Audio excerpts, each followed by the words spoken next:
Tonight then is about recapping on all of that. You know, these conversations we've been having every 2 weeks or so throughout 2020, or certainly since the beginning of lockdown, have really been about talking around the key subjects that obviously have been shaping the industry throughout the year. And we thought tonight would be really fun to talk about some of the highlights from all of them, some of the challenges, no doubt, and in many ways to recap all of the conversations that we've had with our members throughout the year. The dialogue that we engaged with everyone was so varied. You know, we had a multitude of different topics. We had an enormous diversity of our membership participating in them. And I think what was so great about that is that we saw so many ideas shared. We saw loads of challenges confronted. We saw, you know, all sorts of issues explored and big moments discussed, of course. I think 2020 really has been, you know, the year for all of it. And in many ways we wanted to celebrate some of that, because there's a lot in there, we hope, which is really positive, and we hope really has in many ways laid the foundation for resetting the fashion industry forever. But we'll come to more of that in just a moment. Well, before we go any further, a big heartfelt thank you to our sponsor Klaviyo, and I'm delighted to say they're going to continue to sponsor us next year as well. They have been a highlight for us of 2020, getting to know them and the ways that they work, and actually also transferring our marketing to their platform, because they are an e-commerce marketing platform for brands of all kinds and sizes. Their name is Klaviyo. You can have a free trial at klaviyo.com/fashmash. That is klaviyo.com/fashmash. For us, what they provide is very precise targeting, very good insights, and also they have a team who are just so personable and really make it very clear and have all the useful statistics when you need them. And they also work with brands like 111 Skin, Heist Studios, Hummingbird Bakery, a whole range. So do go and try them out. And a big thank you to Klaviyo at the end of 2020.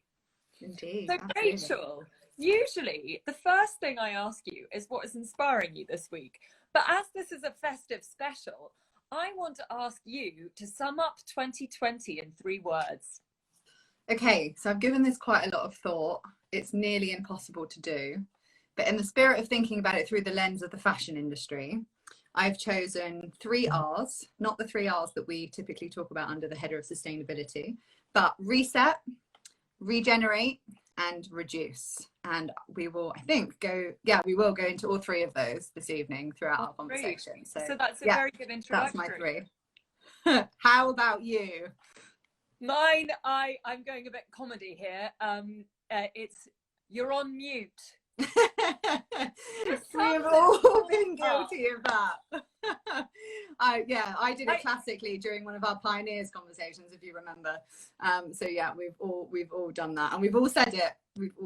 That's brilliant. We've all been there, and I wanted to share You're on Mute as my 2020 summary, but also to say I think that Zoom has brought a lot of great things to us this year.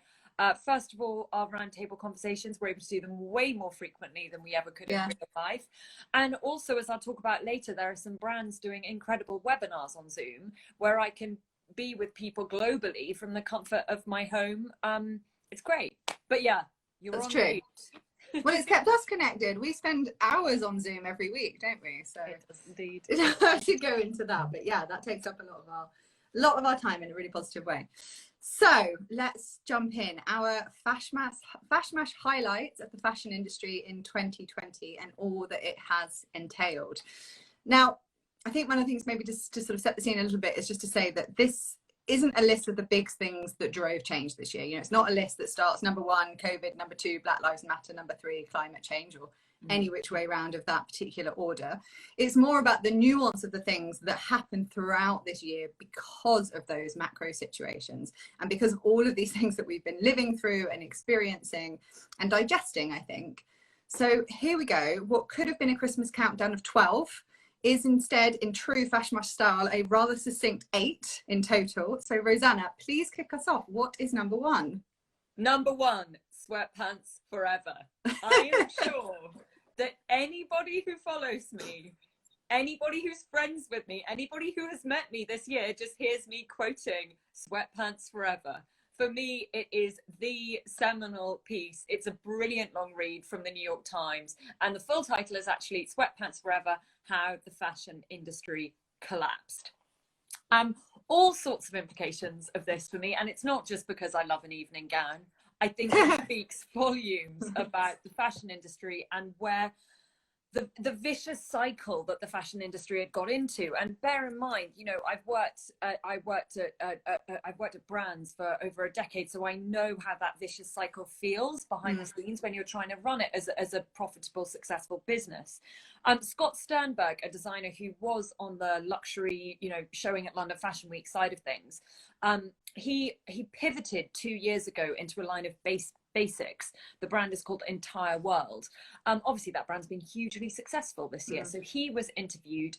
He was one of the main people quoted in the piece. I'm gonna quote from him. "It's such a little scam fashion week. I love doing shows, but you get caught up in it and then you can't stop. Because if you stop, they're going to write about you and they're going to call you a failure. Or the stores will stop buying your stuff and you don't really know why they're buying your stuff, but they're buying it. And you're not relevant anymore if you're not doing a show." It's this catch-22 situation of Fashion Week, and we're going to touch on that more later. But it just questions the whole industry. Is there another way? And the casualization of fashion. Virgil Abloh famously said in 2019 that streetwear was dead. That was the kicking off point for my conversation with Mark Jacques Burton last week. And he confirmed that it is most certainly not, and had a very interesting take on that. You can watch that on our YouTube. But the pandemic has exacerbated the lockdown leisure wear, the casualization of fashion. And streetwear has proven one of the most resilient categories. Supreme sold last month to VF Corp for 2.1 billion, which is 3 times its valuation 3 years ago. So this is a really resilient category. How will we emerge? Personally, I can't imagine putting on a heel, a really high painful heel anymore. I just can't. And I used to wear them every day. Wait, I'm going to ask you a question on that, because I was thinking about this earlier. What do you have on your feet right now? I've got bare feet. Yeah, I've got slippers on with a dress, which says it all, doesn't it? But everyone does that now. Everyone does that now, and that's a really good question, Rachel. Fair enough. And Mark also underlined to me, because Mark's demographic, Mark Jacques Burton, is the next generation. It's Gen Z.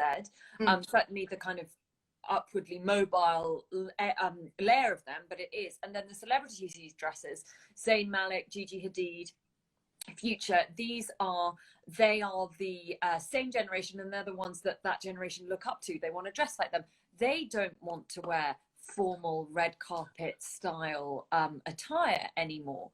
So that is also causing this switch. However, I want to finish on, and I'm going to leave you with this, the words of Jane Shepherdson, CBE. I feel I need to reference a real expert of fashion and retail, and I interviewed her 2 months ago for FashMash Pioneers. She was brilliant.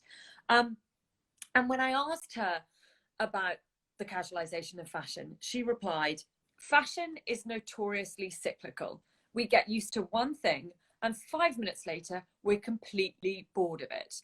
As much as I love slobbing around in sweatpants, I've missed opportunities to get dressed up."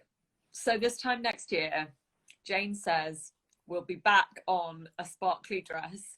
And heels. And heels. And I think for the sake of the fashion industry, I kind of hope that it does go that way. Yeah. Rachel. We shall see. Yeah, I mean, indeed, I think in many ways that sort of reduced opportunity to get dressed up and go out is a lot of what obviously people have been missing this year. You know, that does feel like a negative, especially at this time of year. Of course, it's Christmas. We've just heard news that within London, we're going back into tier 3. That really changes the game for the next couple of weeks in the run up to Christmas. So we're kind of all living through this renewed and ever-changing version of the pandemic, which is really tough. But number 2, the one I wanted to bring up as my first highlight of the year, is just this idea of questioning growth. I think it's really important to remember that within that sweatpants vibe that you've so eloquently touched on, also came the opportunity for us to both address and pause consumerism full stop this year. And while that has obviously had a huge amount of negative outcomes, some of which we'll touch on tonight, of course. This pause on consumption in so many instances is a huge positive when we're looking through the lens of sustainability. And that's why we've talked so much this year about things like the growth of resale, opportunities around things like rental, of course, that we've got super excited about. We've talked tons about circularity, as you've mentioned, obviously doing the interview with Jane, but also through our FashMash Focus roundtables. But the bit I wanted to reference was this idea of growth. And we've also talked a lot about this idea of questioning the growth imperative of the fashion industry. And the idea that success is really only measured on ever increasing numbers and thus increasing environmental impact, which is, of course, kind of what we live by at the moment, or exactly what we live by at the moment. So a personal highlight for me this year was writing a long read for first Vogue Business and then for Eco Age, which we've talked about many times on these conversations as well, and hopefully lots of people have read. It was about exactly this very subject, confronting the idea that this industry can stay on its existing trajectory, which apparently is meant to see growth by 81% by 2030. Those numbers were pre-COVID, but expecting somewhat of an eventual full return to previous estimates. And if we do that, we're not going to be able to hit the targets that we have in place relative to the climate and ecological crisis, which are of course set for the same year. A report by McKinsey and Company and the Global Fashion Agenda in 2019 quite powerfully showed us that every single effort being made in sustainability right now is being outpaced by the growth that we're seeing in the industry. So that basically means there's no net reduction being seen. So all of our efforts towards sustainability, and in many ways, if you really want to look at the numbers of it, are relatively fruitless. And that's quite a it's quite a depressing thought. It leads to somewhat of an existential crisis, which is what I wrote about. But it's really important to address it, and so we have. And I think one of the other things that was really interesting this year was another report that came out, and there's lots of different opinions about the validity of different data around this industry, but things are all pointing in the same direction. And this one, also from the same organizations, the Global Fashion Agenda and McKinsey, said that if we continue as we are, we will miss the Paris Agreement goals of 2030 by 50%, which is just huge. So that idea of growth and of addressing consumerism it feels really started to percolate in an interesting and increasing way in 2020. And I think there's scope for a lot more of it ahead. So that's why it's a highlight for me. I hope it's something that we really take forward into 2021 as well. Yeah, I mean, it's a highlight. That is the other article that I quoted constantly this year. Everyone I spoke to, I was just like, just go read my co-founder's article, no big deal. One of the best things you'll read this year. It's brilliant. Everyone must read it, and I'm sure lots of you have. But it's also stats that are quite hard to swallow. You may have noted that I reached for my vodka tonic when I started quoting from that. And I'm afraid my so number 3, coming in at number 3, it's also it's certainly not a highlight in a positive way. It's a very it is the fall of major retail brands this year, and the issue of survival now. So the UK's fashion industry could drop 25% this year, according to a report by the Oxford Economics. And then the recent revival of the high street, thanks to the end of lockdown, that, yes, there was footfall, but it was still down 25% year on year. So that is after months of lockdown. This is usually the highlight period of the retail calendar. So it's not looking good. And then, of course, who can not talk about the downfall of Arcadia? We're talking, and of course, Debenhams. So yes, I think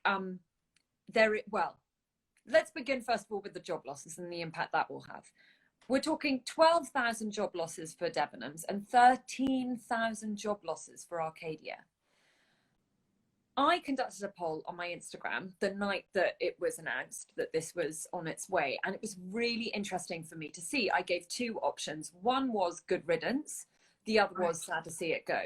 60% said good riddance. But then the following morning, I woke up and had so many DMs from people going, I'm really sorry. I voted good riddance because it was a knee-jerk reaction, because I don't like what Philip Green stands for. I don't like fast fashion as a concept. But then I stopped myself and I realized the implications for job losses here. And so many people were saying that. And then also so many people were saying, and this is one thing that really hits me hard. So when I worked at the British Fashion Council, New Gen, the hugely influential and long established scheme for emerging designers, was sponsored by Topshop. They sponsored for 2 decades. And this is, so they have therefore nourished every British talent going, pretty much, from Alexander McQueen to Matthew Williamson, Simone Rocha, Christopher Kane. They've all been through that scheme, which was both financial and mentoring. It's a fantastic, well-established scheme, and the impact they have had on the fashion industry as a whole is undeniable. And then I think also a lot of people echoed and said this to me on DM, really happy and fond memories of shopping there, particularly under Jane Shepherdson, who we interviewed. It was just the beating heart of cool fashion, and actually the only spot on the high street that one could define as fashion, I think, and as driving trend. But the issue that we have here, and I think the big problem is, we mustn't romanticize the high street. You know, people have been saying for years, when people say it's so sad about the fall of M&S and its decline, but have you ever actually shopped at M&S recently, apart from buying your underwear and your food? We have to bear that in mind and be super clear on that. I think it's so true. So true. And I think in the same way, if I ask most of the people on the line right now if they were shopping online or going to the high street, I mean, you guys can reply in the comments, but I imagine you're shopping online, whether that's for convenience, whether that's for breadth of range, all sorts of reasons. It's beating the high street.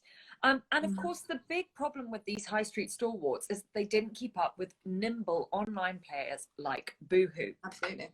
Despite the controversy of the working conditions on our doorsteps in the UK, you know, big reason why Leicester had the first massive outbreak of coronavirus.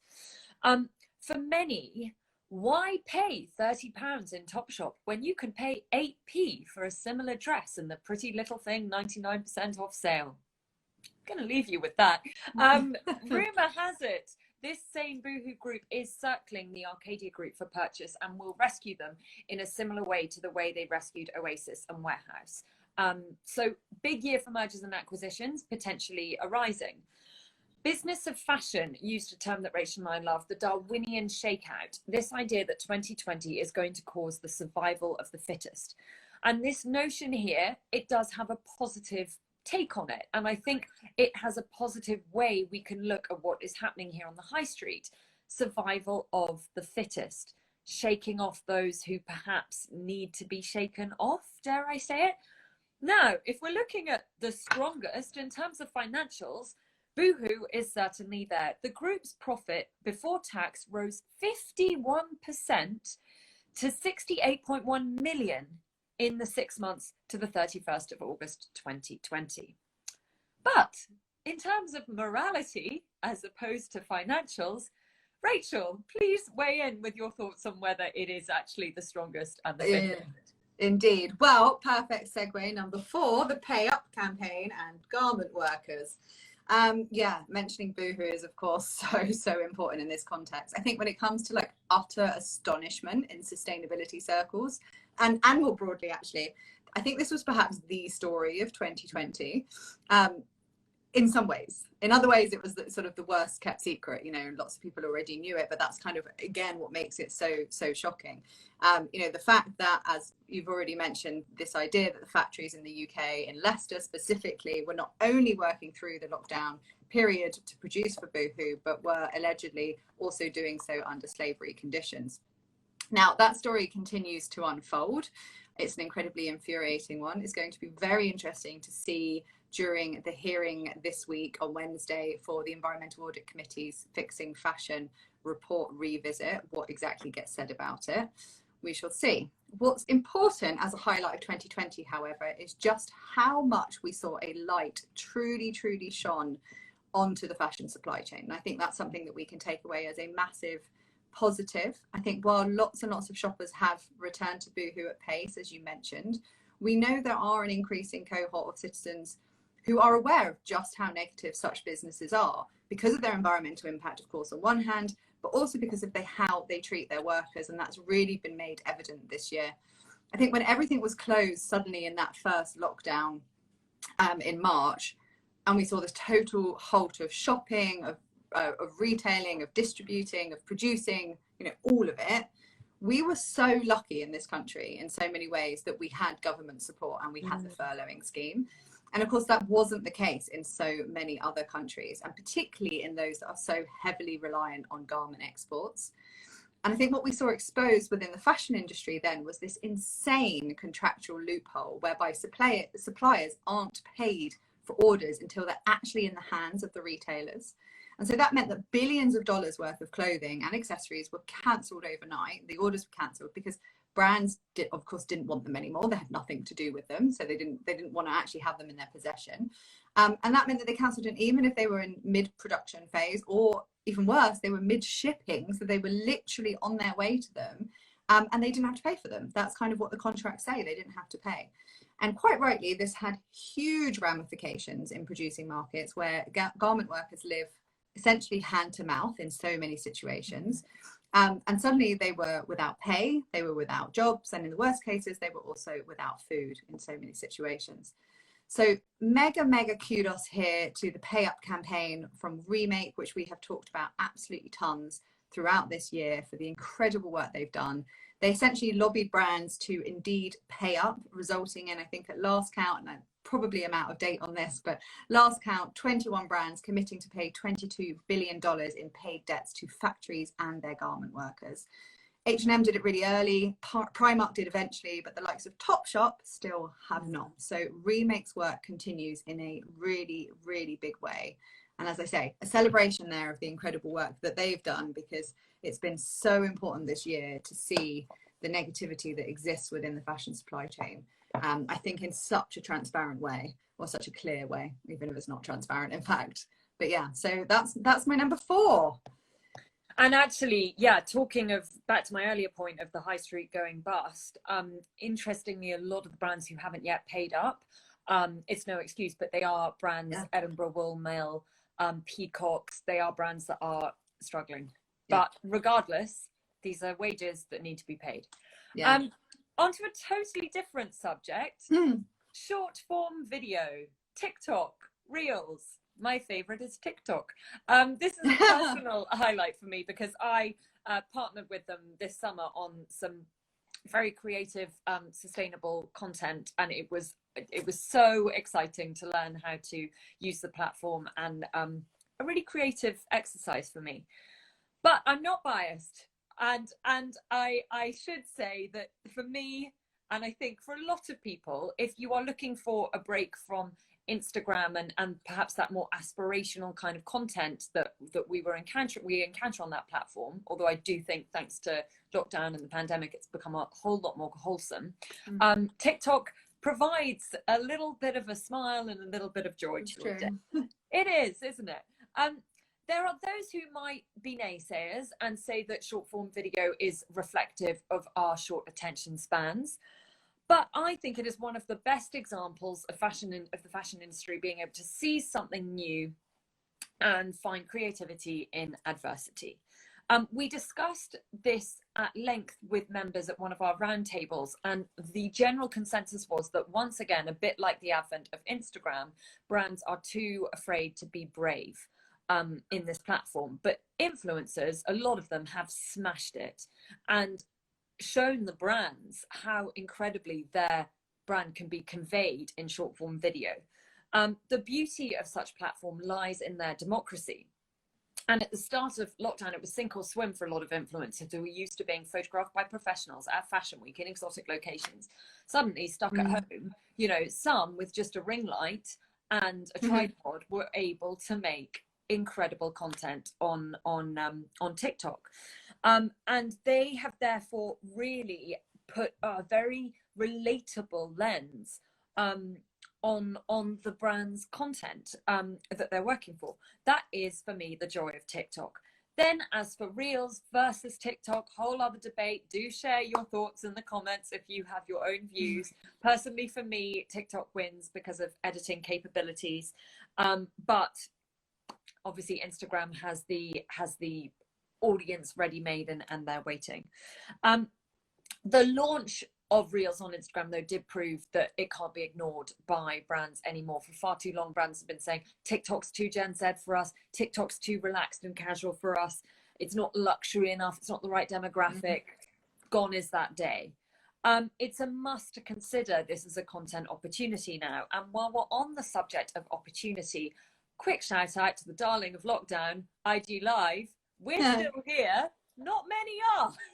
It's true. Yeah, I exaggerate, but it's no longer like, this is 5 p.m. on a Monday. Back in March or April, there probably would have been 10 IG Lives going on at the same time as this.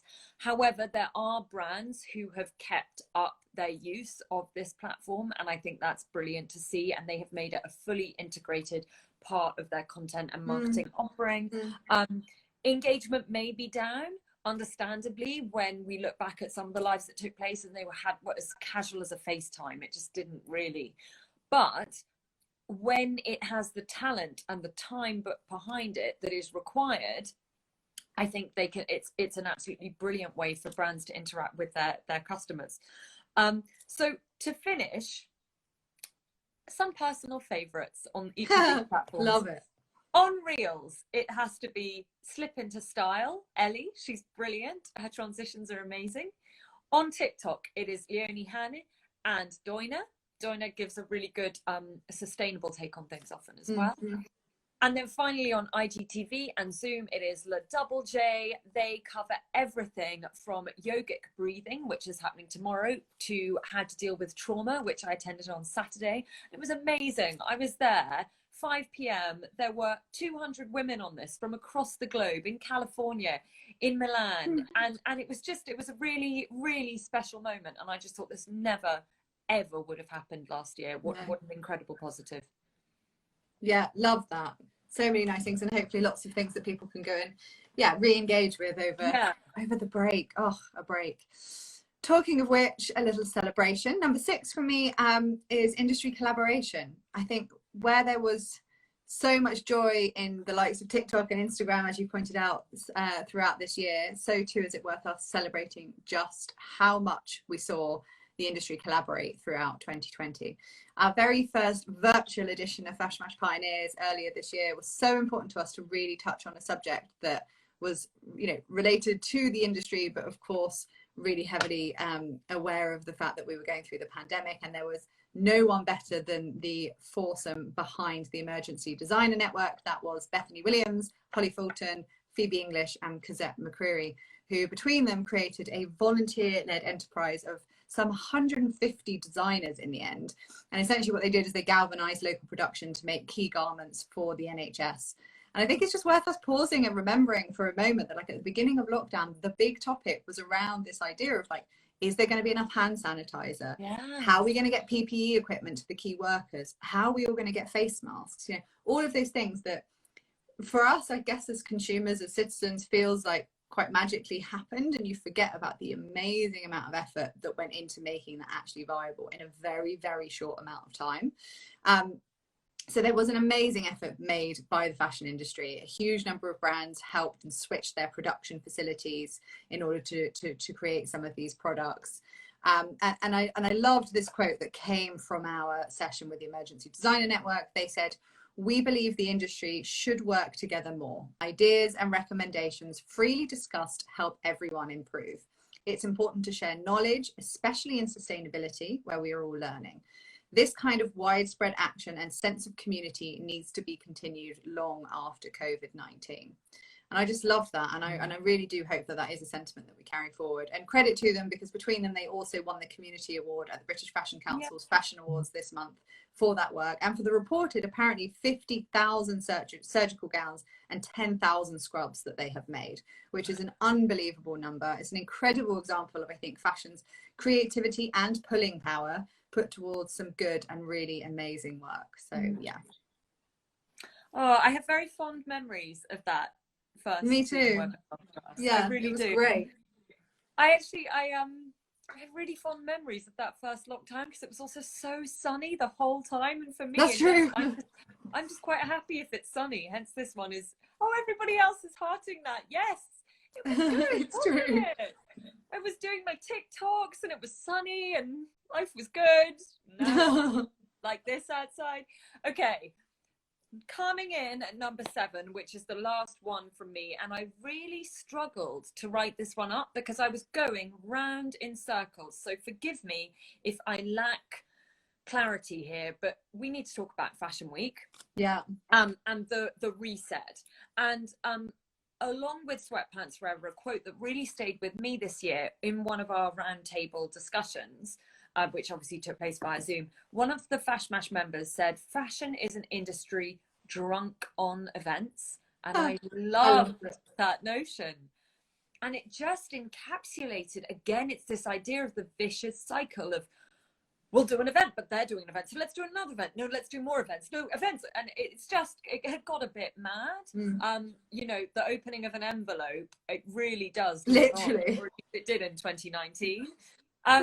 So 2020 should have provided an opportunity to address that. And it needed to be addressed urgently. The travel of buyers and press for the biannual fashion month, but we all know it's about 4 times a year, caused 241,000 tons of CO2 emissions. That was calculated by the New York Times. It's a broken, old-fashioned system. Let's face it, February's Fashion Month looked so decadent, and it looked like those violinists on the Titanic. The world was talking about coronavirus, and yet, oh wait, there's a new show going on, and let's go get street styled. That's a great reference. It really did, though. And then inevitably, you know, it finishes, lockdown happens, lesson learned supposedly for September, one might think, and yet the desperation, I would say, to return to physical events. New York, it didn't really happen in September. London, they cut back a lot on the physical shows, but Milan and Paris, I mean, we're talking the biggies in Paris. Chanel showed, reduced audience, but they showed. And this was at a time when Paris hospitality was shutting. And then inevitably, I'm not saying Fashion Week causes lockdown, but within days, there was a second lockdown in Paris. It's true that there have been success stories in the digital alternative format. It really stayed with me that Tim Planks on one of the podcasts for Business of Fashion said that he, as a professional and as a journalist, actually got a far better understanding of the shows through the digital format, because whereas before he was having his interviews with the creative directors backstage and it was manic, he was able to have Zoom calls and really concentrate and really talk to them and dig deep, which as a journalist is brilliant. It's man from the head.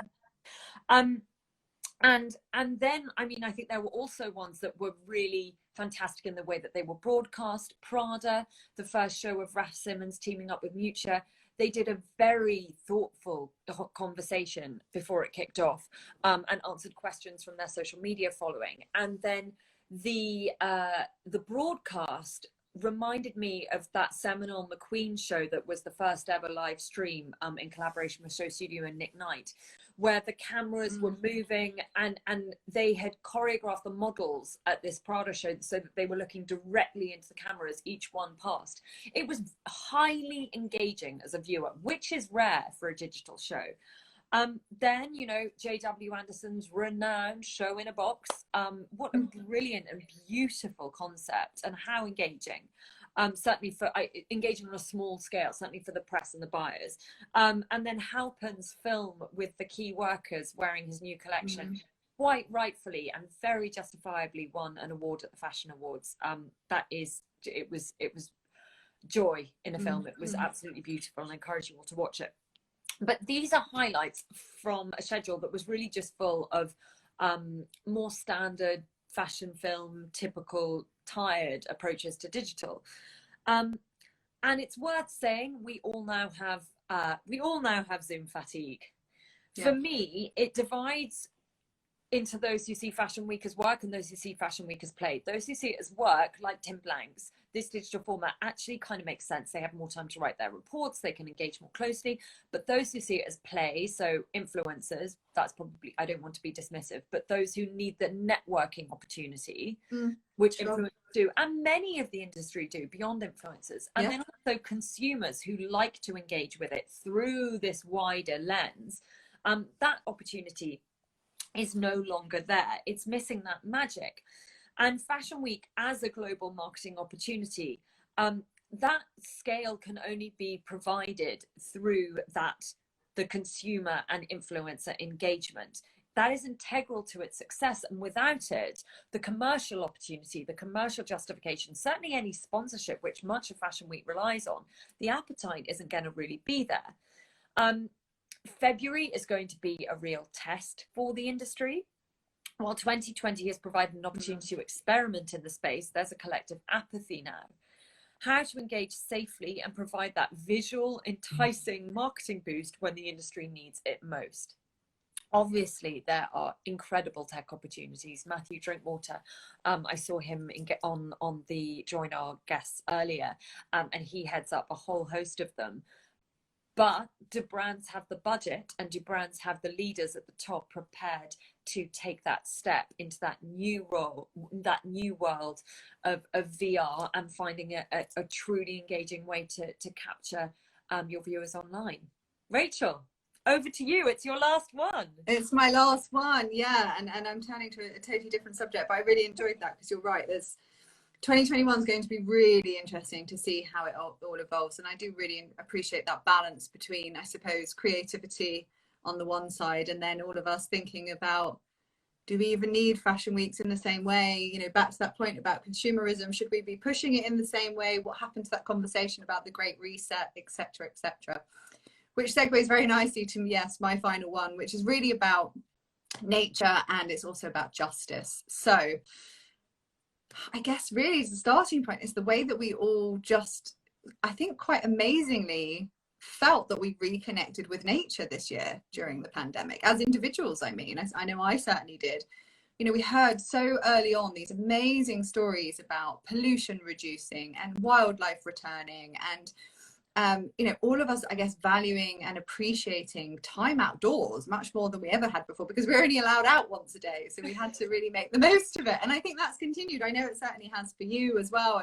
And it has for me. And I think it's been the same in fashion. You know, we've really seen that topic of nature and biodiversity shooting up the sustainability priorities list. In many ways, that's to thank, because of the work that the G7 Fashion Pact is doing. And our conversation with FashMash pioneer, Dr. Helen Crowley, last month explained exactly that and all that it entails. I think we're just beginning to recognize as an industry that we can and we must be net positive. So we talk about this idea all the time of being carbon neutral. We talk all the time the idea of reducing, but actually it's the idea that we can give back, we can provide more. It's not just about doing less bad, it's about doing more good. And that's a huge shift. And there's a lot of what Helen talked to us about. And I think it's a lot of what really starts making this quite an exciting conversation. And I think in that sort of spirit of resetting what this industry looks like, for me, it's really, really crucial that this is where we look. You know, it's not just about rethinking fashion weeks or markdowns or indeed seasonality. It's truly about thinking around our foundations as an industry. You know, this industry, you know, in many ways, there's been a lot of businesses, as we've highlighted, that have not survived the pandemic. There have been many, many other businesses that are struggling through it. There have been some that have thrived, and that's absolutely incredible. But every single person in this world, and indeed in this industry, has another coming crisis ahead of them. And that, of course, is the climate crisis and the ecological crisis. And actually, this industry will not survive if it continues to purely be about extraction and exploitation, which is obviously what it is fundamentally built on right now. So we need to think about regeneration, we need to think about restoration, and we need to think about nature positivity. And I think that's incredibly exciting. And then the other sort of piece, I guess, that kind of ties all of that together and has really been a linchpin of 2020 as well, is that we've got to do that in the context of justice. And 2020, I think, really, really brought to light the idea of not just climate change or the climate crisis, but that of climate justice. And obviously, we talked about the Pay Up campaign, but also Black Lives Matter and everything that happened with that and is continuing to happen and is so fundamental to really our entire existence is really, really crucial here. You know, we've seen the importance of addressing the environmental and the social side of the fashion industry being much more inherently interconnected this year, and that the crucial role of the word, and I guess even more importantly than just the word, is the act of justice, is really what pulls all of that together. So, you know, marginalized communities, you know, those particularly in the fashion industry that work down the supply chain are the ones that are most adversely affected by the climate and ecological crisis, much as they have been with the COVID crisis. And I think personally, for me, if George Floyd was to do one thing for this industry, it is really to make that all the clearer. So addressing racism is completely systemic. And that means it lives through our entire existence. It's our business model, it's our supply chains. We have to look at it in exactly that way, and not just in our marketing or even in our departments, you know, in terms of our employment structures. It's much, much wider than that. It truly is systemic. So everything we do in this industry, I think, has been confronted with this idea of having to be readdressed this year. And that's why I think it's actually quite exciting to turn this into a positive. Everything from marketing to retailing, selling to socializing, going beyond the black squares and going beyond capsule sustainable collections should really well and truly, I think, begin from that starting place of social justice, which we heard a lot from our members this year. And I think if we do that, then we really will see true change starting to follow. So that is my sort of final one for this year, and I hope it ends it on a really positive note, because I think if we are able to address nature and address the way that we treat humanity fundamentally as an industry, we'll be in a much more balanced, equitable and interesting place besides anything else. So lots of positivity to come from that even. And what I think, as I said at the beginning, like a cross section of such interesting and diverse topics that we've covered this year. And I suppose to the point, you know, every single one of those exists as another Instagram live in depth plus a pioneers conversation. So if anybody want to watch any more of them back, they're all on our YouTube channel and on our Instagram, where we go into masses of depth on each of them, because there's just so much to say. But we've done that in 45 minutes, really recapping the top ones. We did it. We did it. Phew. So a fun thing to end. Shall we do our quick fire? Yeah, sorry, I thought, were we going to ask each other our hope for 2021? Oh, hello. Oh, Chloe. yes. Yes, we should. Yes, our hopes for 2021. Oh my goodness, I haven't thought of one. You go first, because I haven't thought this through. Neither have I. Okay. Do you know what? Mine's really simple, because I'm gonna give the exact same hope that I gave at the beginning of the year. So for everybody watching, we started early in the year a campaign called our Hope Campaign, which was asking everybody for their hope for the way that the industry would change and what we would see come out the back of the crisis. And mine was really just around turning the crisis into an opportunity and using it as a chance to hit the reset and genuinely not go back to business as usual. And I think that still stands. I think we're beginning to see a little bit of it. I think there is a glimmer of hope in some of the amazing businesses that are doing incredible work in this space. And of course, the people that are helping to shape it. I think we've seen things really shaken up this year. There's some amazing voices that have really come to the fore that are supercharging it. And I really want that to drive forward even further in 2021, because we're in the countdown now. You know, this is a 10-year time frame to 2030. We've just lost a year. 2020 is gone. Fortunately, I don't think it's been wasted, because there's been incredible progress made, but we need like truly people to get behind it and back it for the sort of systemic changes that are needed. So yeah, a true reset and a powering forward in our targets for sustainability. I mean, I couldn't have said it better myself. In terms of adding to that, I just wanted to say there is this collective apathy that I'm now feeling in the air. I find really disconcerting and quite worrying. And I hope that we actually, I hope it's just a winter thing. I hope that there was so much get up and go attitude back in the spring. and there was everyone was being so creative and thinking about new ways of doing things. Let's not, and again I'm saying what Rachel said and echoing that, but let's not revert to normal. You know, we don't need it. Just for example, in terms of meetings, we don't need to have pointless lunches anymore when it can be done in a 10-minute Zoom. And on a wider macro scale, we don't need to transport half the fashion industry around the globe 4 times a year. Let's focus on the climate change that Rachel mentioned, the climate crisis. Right, quick fire. Rachel, you're going first. Okay. Ready? Yes. I say you ready. I haven't yet loaded it. Okay, I've loaded it. 5 questions. This is the first time we've ever done this, but we've asked everyone from Livia Firth to Lucinda Chambers for theirs. This is Rachel, true. rental or resale? Oh, rental. Shop local or shop online? Shop local. Margaritas or mulled wine? Oh, margaritas every time. Good choice. We shouldn't be friends otherwise. Carol or Mariah Carey? Oh, classic carols every time. And finally, 2021 or 2031? Ooh, 2031, because I'm hoping that we've made enough change by then. Love it. Amazing. Yes, agreed. Okay. Yay. Brilliant. Right, your turn. Are you ready? It's funny that we've written these separately because we have actually got some comparable questions. Really?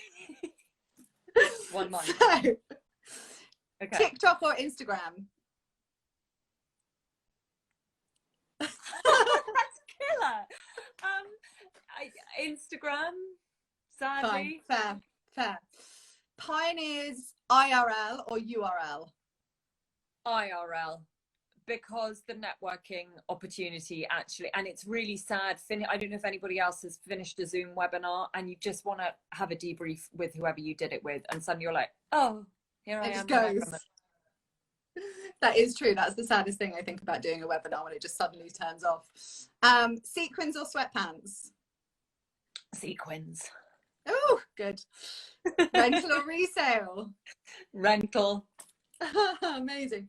2021 or 2031? 2021, because I have really high hopes for 2021, and in 2031 I think I'll be in my 40s. God, I'm bad at maths, and that age kind of scares me. That's true. I'll be late 40. Oh no. Oh, I love it. This has been so much fun. I won't be in my 50s. I'll be in my 40s. Yes. You will be in your 40s. If I'm in your 40s, my 40s, you will be too. Love it. This has been so much fun. It really has. It really has. I mean, it's the first time I've ever drunk on an IG Live. I highly recommend it, everyone. Yeah, I need to go get myself a drink now. I'm like literally eyeing up my drinks cabinet over there, thinking what can I pour myself on a Monday, because it's Christmas. It's cocktail hour on a Monday, exactly, and it's Christmas. Exactly. Love everybody, thank you for joining us, and a massive thank you to everyone who has tuned in throughout the year, inspired us, kept us talking. Big thank you to Clavio, and massive thank you to our members who we've been kind of quoting from throughout, but you know, they are the beating heart of this industry and everything that we debate each week. So it's true. It's been such an incredible year in that regard. I think it's worth having a little cheers, even if I don't have an alcoholic drink, to say massive thank you to our members and for their participation this year, and for the evolution of FashMash, because it's been quite a change for us in terms of the way that we're focusing, and it's been so much fun. I've loved every moment of it. This is our final IG Live of the year, Rosanna, so cheers to us, because we've worked so hard. And I can't wait to do it again in 2021. January, here we go. We'll be back with lots of topics. We're thinking of all of them. Bye to Ollie, and hello to Sarah, who I saw saying hi earlier, and thank you all very much. Yes, thank you everyone. Bye. Bye.